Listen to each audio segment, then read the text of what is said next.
be out in the morning when you got somewhere to go. Big, you gotta go.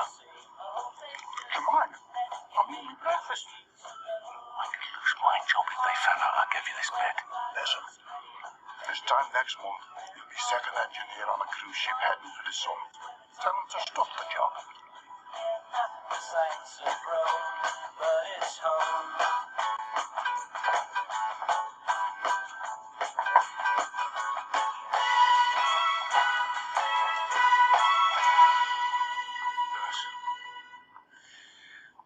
Sorry. Brought me a cup of tea. Sugar? Sweet enough, thanks. How long do you give it? What? What, the two of us? Alone together. Can't last. Can I ask you something? What? Doesn't matter. You know that bird that was in here yesterday evening?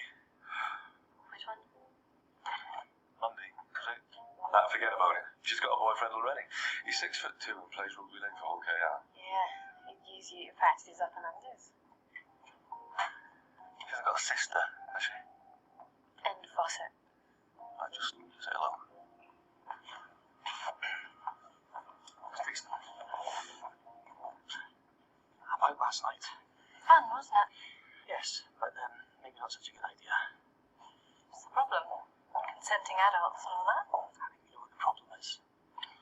Don't worry. No one will ever know. Susie, Good morning. where were you going last night? Nowhere. Actually, I was helping in casualty mainly. You saw me. Was there anything else?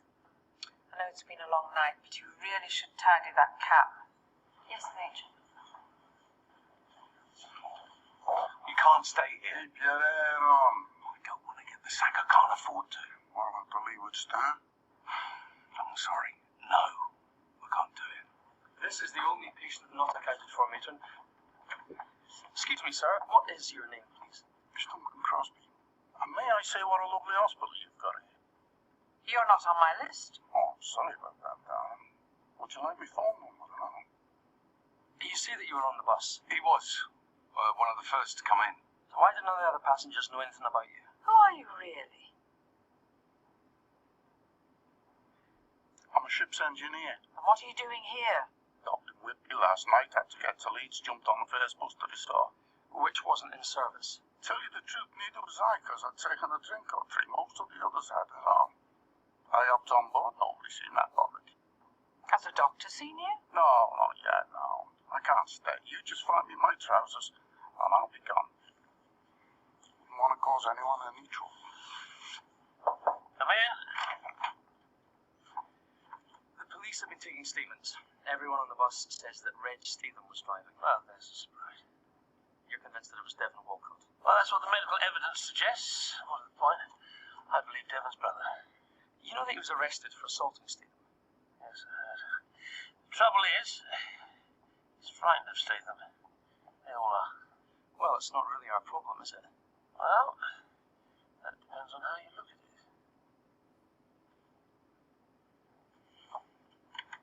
Mrs. Statham, I've been speaking to my orthopedic and neurological colleagues at Ashford General. We'll be moving you across to their spinal unit. I want to go home. You will not. Listen to the doctor. You received some very serious injuries in the crash. But we'll get through this. What happened last night? I don't remember. We were on the bus. It was an accident. Mrs. Statham, I'm afraid you may lose the use of your legs. And I'm going to be in a wheelchair. Oh, Reg. Sorry. I could turn the clock back. I'm sorry. Last night you were that close to saying yes. That was last night. So what happened? Something someone said. What? Look, if I tell you, you think I'm being soft. Oh, go on. A seashell. What was it, a mermaid? A little lad in casualty. He had cuts all over his arms and face. He gave me this. Said thank you for looking after him. All right. I'm soft, but that's why I want to work here. It means something. It won't last. The sea is in your blood. You can't kid a kid out.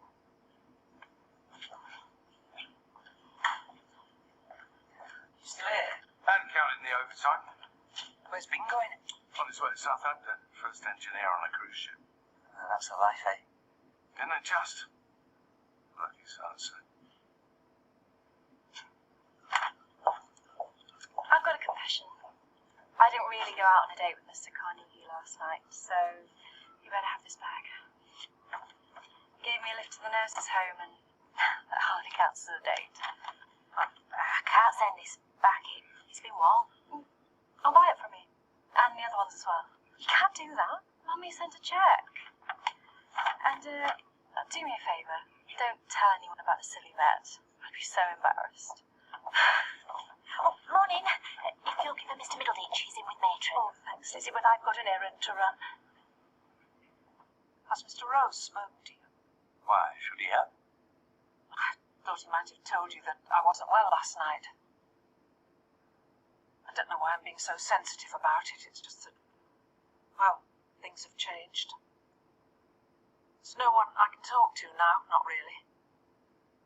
You could always phone me. Might not want to hear what I have to say. I don't relish working here. Not like I used to.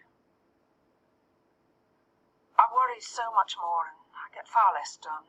And then there's Susie. I really shouldn't bore you with all this. Is there anything I can do? No, I'm afraid there isn't. I did have another reason for coming in this morning. Some unfinished business. There's someone here to see Joanne. Hello, I'm Mrs. Middleditch. We live near where your bus crashed. We had a visitor this morning. He was sniffing around our dustbins. Cuckoo!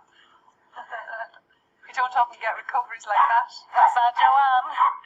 Thank you so much. Oh, pleasure. He's a very naughty dog. It's your fault. You and Mr. Statham said you'd look after him. I thought Mr. Statham was driving the bus.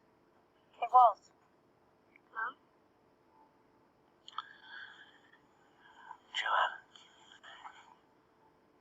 it's very important that you tell us the truth. Who was driving last night? You can tell us, Joanne. Are you expecting her to lie for you? Devon was driving. And where was Reg? With me. On the back seat. He got Devon to drive and I sent Joanne upstairs. I'm sorry. Excuse me. Is this about all? No. Let's talk in private.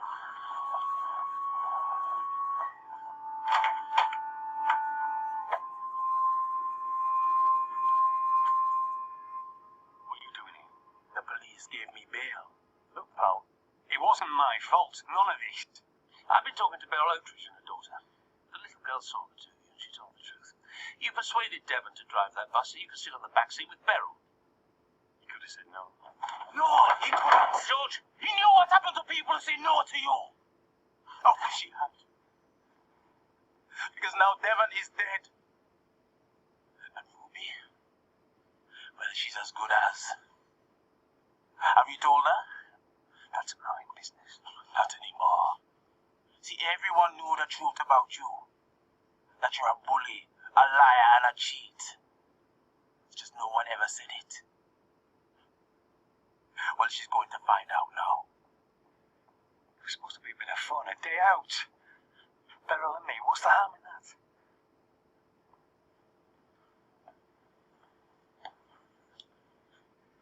The police are here. When you're ready. And get it over with then. You got what you came for.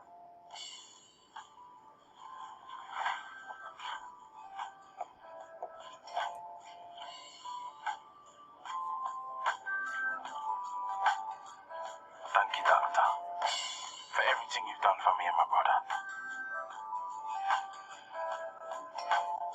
As I was saying, we want the Royal to continue to exist as the same sort of hospital, not just for months or years, but decades to come.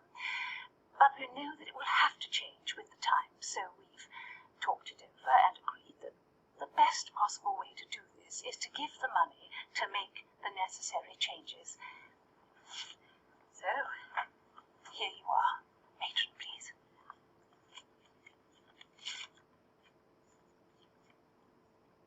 Oh my. £200,000. But there is one condition. The money is to be spent entirely at the discretion of the senior medical and nursing staff. In other words, Gordon, Jill, and you, Matron.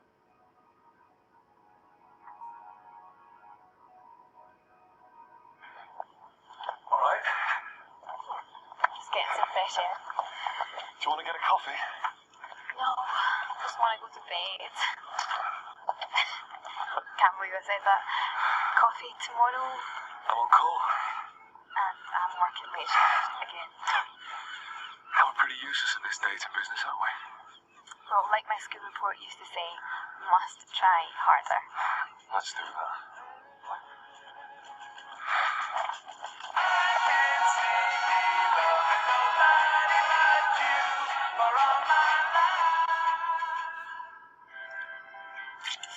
You're going to be late, madam.